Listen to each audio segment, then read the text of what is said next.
They landed Andres Jimenez. They still have Vladdy. They still have Bo Bichette. They have a Kevin Gosman. What do you think the ceiling could be for this Blue Jays team? The biggest questions for me are, first of all, can they get Hmm. most of their guys healthy? Right, that has Yeah. been an issue for them. Um, Hmm.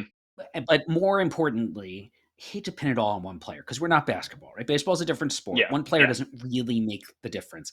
However, Hmm. the implosion of Bo Bichette last year tanked that team. I mean, it is Yeah. hard to see. He just wasn't anything like the player he'd been before. Mm. And I don't have a good answer for why either. Sometimes we can look and we can point to injury, a swing change, a stuff, pitcher loses a mile or two on his fastball, something like that.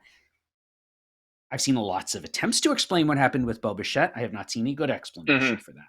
And all this talk about them trading him, you couldn't pick a worse time, right? You want him to go out and have Yeah. at least a good first half. And if you get to Yeah. the All Star break and you're in fifth place because the division is full of monsters, maybe then you Hmm. say you trade Bichette and you can get real value because he's at worst, I think he's an all-star second baseman when he's healthy. Some Hmm. teams may still think he's a shortstop. There's a lot of value there. It just wasn't at all present last year. So to answer your Yeah. question of what's their ceiling, they could put a 90-win season together. I do Okay. think on paper right now they're fourth or fifth of five in that division. And that is not so much a slight Hmm. on them as it is an acknowledgement of just how competitive the AL East is going to be in Yeah. 2025.